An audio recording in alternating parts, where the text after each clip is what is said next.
প্রিয় দর্শক, সবার প্রতি শুভকামনা জানিয়ে শুরু করছি এনটিভির নিমন্ত্রণে। আপনাদের সঙ্গে আছি আমি নুহাত সাওম। দর্শক, এনটিভির নিমন্ত্রণে অনুষ্ঠানটি শনি থেকে বৃহস্পতি সপ্তাহের 6 দিন সকাল 9টা 30 মিনিটে এনটিভির পর্দায় দেখতে পাবেন। আমাদের আয়োজনে আজ থাকছে সংস্কৃতি, এনটিভি অনুষ্ঠান সূচি ও আলাপন। প্রথমেই সংস্কৃতি।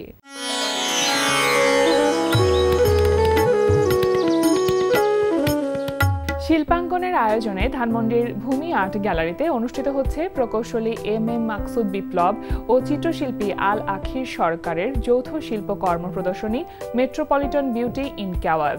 প্রদর্শনী চলবে 9 সেপ্টেম্বর পর্যন্ত।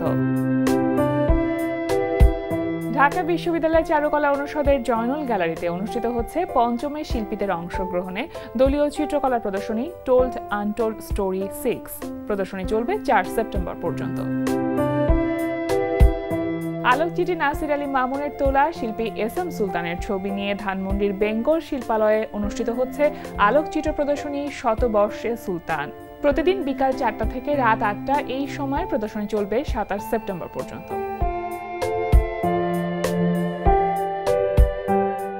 এবার এনটিভি অনুষ্ঠান সূচি। এবার জানিয়ে দিচ্ছি এনটিভির আজ রাতের বিশেষ বিশেষ অনুষ্ঠানগুলির সময়সূচি। সন্ধ্যা 6টা 35 মিনিটে সরাসরি সম্প্রচার হবে সমসাময়িক বিষয় নিয়ে অনুষ্ঠান সংলাপ প্রতিদিন।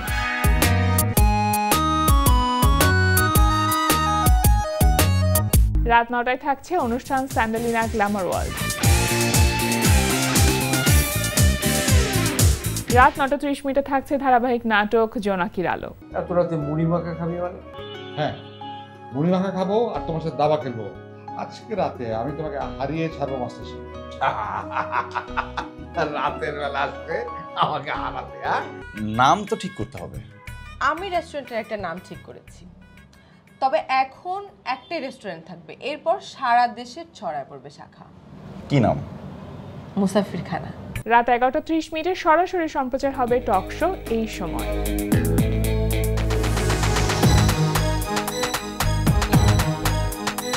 এই ছিল এনটিভির আজ রাতের বিশেষ বিশেষ অনুষ্ঠানগুলির সময়সূচি। এবার আলাপন। প্রিয় দর্শক, আমাদের আলাপনের আজকের অতিথি বাউল শিল্পী শফি মণ্ডল। স্বাগত আপনাকে। কেমন আছেন? খুব ভালো আছি, ভালো লাগছে খুব এই প্রোগ্রামে আসতে পেরে। আমাদেরও খুবই ভালো লাগছে। এই যে সকালবেলার এই সময়টা আসলে কিভাবে কাটে? কোনো প্রার্থনা করে, গানের মাধ্যমে কিভাবে সময়টা কাটে? আমরা তো আসলে বাউলেরা মূলত গান দিয়েই ইবাদত করে। তারা গানের মধ্যেই সব, কাজের ফাঁকে ফাঁকে গান, কাজ তো নাই, গানের ফাঁকে ফাঁকে গানই করি। তো প্রার্থনাই হলো শুরু, সকালে শুরুতে প্রার্থনা করি এবং সারাদিনই গানটা নিয়েই থাকি। ভাবগান তো, হ্যাঁ, এটা প্রতিটি ভাবগানের মধ্যে সৃষ্টিকর্তার সাথে সংযোগ স্থাপনের যে চেষ্টা, সেটা থাকে সব সময়। আচ্ছা, এখন গান নিয়ে বেশ ব্যস্ত একটা সময় যাচ্ছে আপনার, এবং একটি রিয়েলিটি শোতে আপনি জাজ হিসেবে আসবেন সেই ঘোষণাও আমরা পেয়েছি। নতুনদের নিয়ে সব সময় আপনার কাজ করা, নতুন ভাবনগর যেহেতু আছে, সেখানে নতুন অনেকে আছে এখন জনপ্রিয় সঙ্গীত শিল্পী, তারা আপনার কাছে গান শিখেছে, কিন্তু জাজ হওয়া মনে হয় অনেক বড় একটি দায়িত্ব। মানে একটু কি বেশি ভালো লাগা কাজ করে নাকি দায়বদ্ধতা জায়গাটা বেশি কাজ করে? ভালো লাগা, দায়বদ্ধতা দুটোই কাজ করে। কারণ হলো আমাদের ভালো লাগার জায়গাটা হলো এই যে নতুন প্রজন্মকে আমরা বাছাই করতে পারছি এক, আর সেই সাথে আমরা শিখে নিতে পারছি যে এই নতুন প্রজন্ম আগামী দিনের আমাদের যে লোকগানের হাল ধরবে, হ্যাঁ, সেই সঠিক তথ্য নির্ণয় হচ্ছে কি হচ্ছে না সেটা জানি না, তবে আমরা চেষ্টা করছি। তবে আমার বিশ্বাস হচ্ছে যে এই প্রজন্মের যারা আসছে এই ঐতিহ্য সংরক্ষণ করতে, তারা খুবই মানসিকভাবে ম্যাচিউরড। আচ্ছা, হ্যাঁ, তারা সঙ্গীতটাকে জেনে বুঝে বা লোকসঙ্গীতের পেছনের গল্পগুলো জেনে বুঝে একদম জেনে বুঝে আসছে। কারণ হলো দেশের সর্বোচ্চ বিদ্যাপাঠগুলোতে এখন লোকসঙ্গীত নিয়ে পড়ালেখা হচ্ছে, তো তাই সেখান থেকে বেরিয়ে আসছে। আর সবাই জেনে বুঝেই করছে। আসলে সারা বিশ্বে যতগুলো ধর্ম আছে ততগুলো ধর্মগ্রন্থই আছে, কোনো ধর্মগ্রন্থেই কোথাও প্রকাশ করে নাই যে ঈশ্বরের চেহারাটা এমন। কিন্তু একটা ইশারা করেছেন যে কখনো যদি সে পৃথিবীর বুকে ধরাধামে আসে তবে সে মানুষ রূপে আসবে, এবং সকল ধর্মগ্রন্থে একটা কথা বলেছে যে মানুষই শ্রেষ্ঠ। তাই মানুষের মধ্যেই খোদাকে আবিষ্কার করাই হলো বাউলদের মূল কাজ। যে খোঁজে মানুষে খোদা সেই তো বাউল। এই বাহ, কি চমৎকার করে ব্যাখ্যা করলেন। এই যে এতগুলো বছর ধরে মানব ধর্ম পালন করে যাওয়া, যেহেতু লালন সাঁইজির গানগুলো আপনি গেয়ে এসেছেন, এবং লালন সাঁইজি মানে তো আসলে একটা জীবন দর্শন। নিজেরও তো আসলে অনেক উপলব্ধি আছে, জীবন চলার পথে গানগুলো গাইতে গাইতে নিজের অনেক উপলব্ধি হয়েছে। আপনি আসলে জীবনকে কিভাবে দেখেন? ভক্তি, প্রেম আর বিশ্বাস, এই তিনটিকে আঁকড়ে ধরতে হবে। সেটা সৃষ্টিকর্তার প্রতি, হ্যাঁ, অদৃশ্য শক্তিকে আবিষ্কার করতে, প্রতিপালককে আবিষ্কার করতে, তাকে তো দেখা যায় না। তবে আমার গুরুকে সেই রূপ ধরে আমি যখন ডাকতে থাকি তখন ওই অদৃশ্য শক্তিটা সেই রূপের মধ্যে আশ্রিত হয়। এটা আমাদের অনেক ভাগ্য। ভক্তির ক্ষমতাই এটা সম্ভব, তাছাড়া ওই ইচ্ছা করলেও কেউ পারবে না।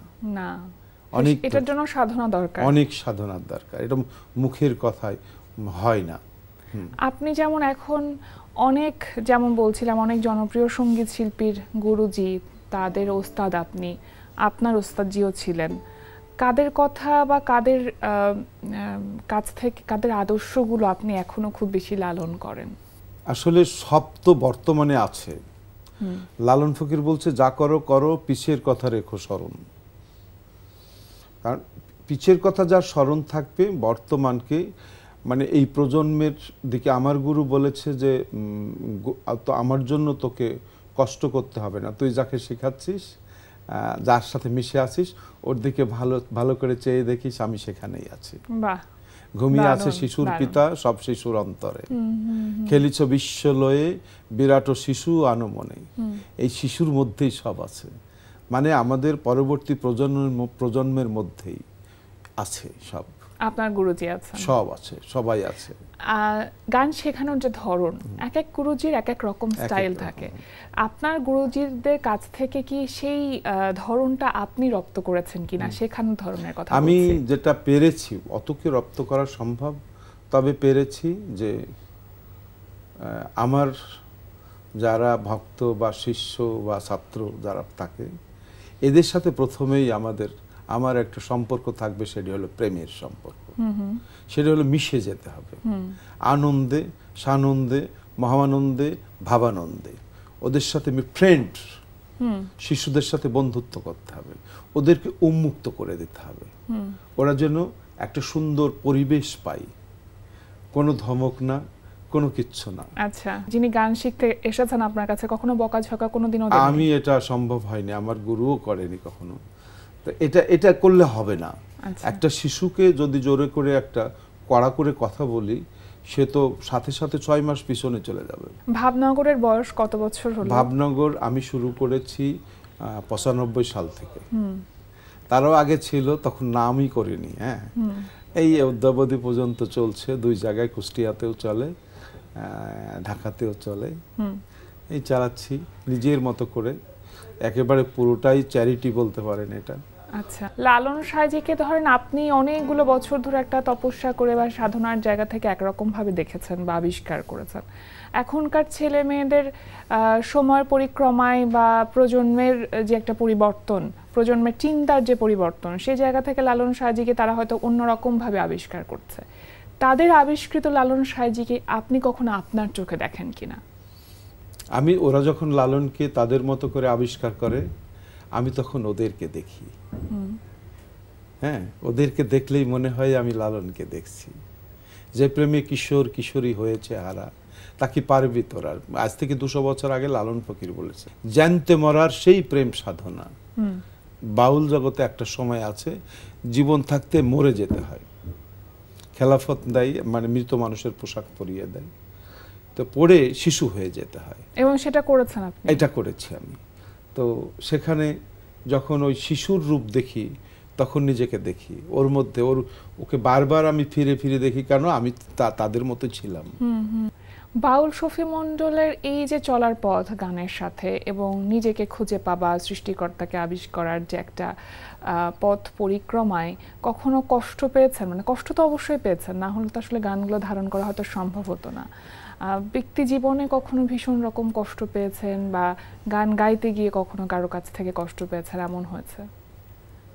আসলে কষ্ট খুব মজার একটা সাবজেক্ট, যা প্রত্যেকটা মানুষের জীবনের সাথে একেবারে ওতপ্রোতভাবে মেখে মেখে থাকে। আর সুখের কথা বলছেন, ও জীবনে কারো জীবনে কখনো আসে আর চলে যায়, আর আবার কখনো আসে, ওর কোনো ভরসা করতে নেই।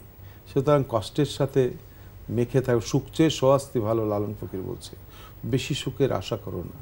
শাস্তির মধ্যে যে স্বস্তি আছে, দুঃখের মধ্যে যে সুখটা আছে, সেটা সাথে করে চলো, তোমার কোনো সমস্যা হবে না। দুঃখের সাথে বন্ধুত্ব করতে হবে। একদম একদম। আচ্ছা, এখন তো লোকসঙ্গীতটা বেশ প্রচলিত, মানে নতুন শিল্পীদেরকে আমরা দেখছি তারা লোকসঙ্গীতের প্রতি খুবই আগ্রহী হচ্ছে, কিন্তু এটা যদি আমরা 10 বছর আগেও ফিরে যাই, লোকসঙ্গীতের এত চাহিদা, সেটা শ্রোতা দর্শকদের ক্ষেত্রে বলি বা শিল্পীদের মধ্যে বলি, তেমনটা ছিল না। এই বিষয়টাকে ইতিবাচক নাকি নেতিবাচক? কারণ আধুনিক গানের জায়গাটা থেকে কিন্তু আমরা অনেকটা সরে গিয়ে লোকসঙ্গীতের প্রতি বেশি মনোযোগী হচ্ছি। আসলে লোকসঙ্গীতটার মধ্যে একটার মধ্যে অনেক কিছু পাই আমরা। আমাদের যেমন আমরা বাঙালি যারা আছি, আমাদের অরিজিনালিটি যেটা আছে সেটা হলো একেবারে বাঙালি আনা কিছু যন্ত্র আছে। আমরা অন্য দেশের যন্ত্র বাজাই, কিন্তু সেটাও বাঙালি আনা ভাবে বাজাই যখন লোকসঙ্গীতের সাথে বাজাই।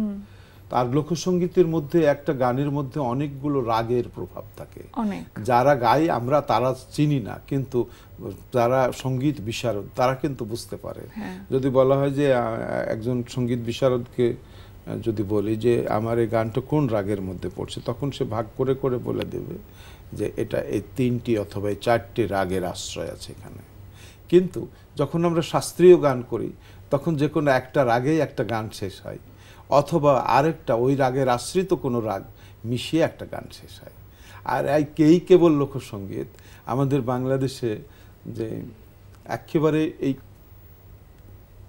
এইভাবে যদি ঘুরে দেখি চতুর্দিকে, মানে লালন ফকিরের গানের ধরন একরকম, বিজয় সরকারের গানের ধরন আর এক রকম, পাশাপাশি কিন্তু আবার এদিকে এসে হাসান রাজা, শাহ আব্দুল করিমের এক একজনের আলাদা আলাদা ধরন, রাধারমণের গানের ধরন আলাদা, উকিল মুন্সির গানের ধরন আলাদা। এত আমাদের লোকসঙ্গীতের এত বৈচিত্র্য পৃথিবীতে আর কোথাও নাই। এর মধ্যে উপজাতিরা তো আছেই, তারপরে অন্যান্য সব অঞ্চলে যে আঞ্চলিক গানগুলো আছে, সবগুলোর আলাদা আলাদা বৈশিষ্ট্য আছে। আর সব আলাদা বৈশিষ্ট্যের মধ্যে আমাদের দেশের একটা গন্ধ আছে, যে এটা আমাদের দেশের গান, একদম অহংকার করার মতো এই কৃষ্টি, এই কালচার। এই যে লালন সাহেবের অনেকগুলো গান আপনি নিজের কণ্ঠে ধারণ করেছেন, এই গানগুলো কি সব আপনার কাছে লেখা থাকে? মানে কিভাবে আসলে মনে রাখেন এত বাণী? যতগুলো বাণী আছে এ পর্যন্ত সংগ্রহে আমরা যা পেয়েছি 1000 সর্বোচ্চ হবে। আচ্ছা। তার মধ্যে আমি গানের কাজ করছি, আমার আগে যারা ছিলেন তারা অনেক গানের কাজ করেছেন, 1 থেকে 150 সর্বমোট হবে। আচ্ছা। বাকিগুলো নিয়ে আমি এই দুঃসাহস দেখাচ্ছি এবং কাজ করে যাচ্ছি। মানে কম শ্রুত যে গানগুলো রয়েছে বা বাণীগুলো রয়েছে, মানুষের এখনো জানে না, সবাই জানে না সেটা বলবো না, যে এখনো অজানা গান লালন ফকিরের অনেক আছে। শুধু লালন ফকির না, সব কম মানুষের কাছে পৌঁছেছে, কম মানুষের, সেই গানগুলো নিয়ে আমি কাজ করছি এবং মানুষের একেবারে দাঁড়ে দাঁড়ে পৌঁছে দিছি। আমি নিজে আগে গিয়েছি এবং তারা খুব সানন্দে মেনে নিয়েছে সাধারণ মানুষ। এটা আমার অনেক বড় একটা পাওয়া এবং সাইজির কৃপা বলা যায়। তো এইভাবে কাজ করে যাচ্ছি, কে কি বললো না বললো দিকে আমার খেয়াল নাই। আমি যে কাজ করছি এটা আমার খুব আনন্দ লাগে, কারণ একজনের সন্তানকে যদি আমি ভালো পোশাক পরাই, হ্যাঁ, এবং আদর করি, নিশ্চয়ই সেই পিতা আমাকে আমার প্রতি দৃষ্টি রাখবে, আমার ছেলেকে সে ভালোবাসে। এটা লালন ফকিরের প্রত্যেকটা বাণী হলো তার সন্তান, হ্যাঁ, তার সন্তানকে আমরা আদর করছি। আর আপনার এখন নতুন কোনো মৌলিক গানের কাজ করা হচ্ছে? সেটাও হচ্ছে, সেগুলো কিন্তু আমি বলতে পারবো না, কিন্তু প্রতিদিনই গাই আমি। আর সামনের দিনগুলোতে কি চিন্তা আছে? যে আমরা তো সবাই আসলে একদিন থাকবো না এই পৃথিবীতে, পৃথিবী ছেড়ে আমাদের চলে যেতে হবে। তো আমাদের একটা প্ল্যান থাকে যে পৃথিবী ছেড়ে দেবার আগে কিছু কিছু কাজ থাকে যেগুলো আমরা করে যেতে চাই। এখন এই প্ল্যানগুলোর মধ্যে বলি যে একেবারে সময় নেই বলি, আমি মনে করছি এখান থেকে বাসায় যেতে পারবো না। এইটাই আপনার সাথে গল্প করছি, এটাই আমার সবচেয়ে গুরুত্বপূর্ণ সময়। এই প্রত্যেকটা মুহূর্তকে গুরুত্ব দিয়ে চলাই হলো লালন ফকিরের দর্শন। মানে ভবিষ্যৎ অনিশ্চিত, আমি কোথায় যাব, কিভাবে যাব, আমি কিছু জানি না, কিন্তু তাই প্রত্যেকটা মুহূর্তই মানুষের কাছে সবচেয়ে গুরুত্বপূর্ণ, মূল্যবান, গুরুত্বপূর্ণ। সুতরাং এই প্রতিটি মুহূর্তটাকে, মুহূর্তের মধ্যে বেঁচে থাকাটাই আনন্দের, সেটা নিয়ে আসলে এগোতে হবে। অনেক ভালো লাগছিল আপনার সাথে কথা বলতে, যেমনটা লাগে আমাদের। একেবারে শেষের দিকে চলে এসেছি। সত্যের সাথে যেন আমরা থাকতে পারি, সুপথে আমরা যেন থাকতে পারি, সেটাই প্রত্যাশা করছি। আপনি সুস্থ থাকুন। আর আজকে আমাদের আয়োজনে আসবার জন্য আপনাকে অসংখ্য ধন্যবাদ। আপনাদেরকেও ধন্যবাদ, এত সুন্দর একটা আয়োজনে আমাকে ডেকেছেন বলে। অভিনন্দন আপনাদের সবাইকে। প্রিয় দর্শক, আমরা চলে এসেছি অনুষ্ঠানের শেষ প্রান্তে। অনুষ্ঠান সম্পর্কে আপনার মতামত জানাতে মেইল করুন ntvnimontrone@ntvbd.com। বিশ্বের যে কোনো প্রান্ত থেকে যে কোনো সময় এনটিভি নিমন্ত্রণে দেখতে ভিজিট করুন আমাদের পূর্ণাঙ্গ ওয়েব পোর্টাল www.ntvbd.com। এছাড়া এনটিভি সব জনপ্রিয় অনুষ্ঠান ও খবরের আপডেট পেতে ভিজিট করুন আমাদের ইউটিউব চ্যানেল ও ভেরিফাইড ফেসবুক পেজে। সবার মঙ্গল কামনায় আজকের মতো এখানেই শেষ করছি। সবাই ভালো থাকুন, সুস্থ থাকুন, সুন্দর হোক আপনার প্রতিটি মুহূর্ত।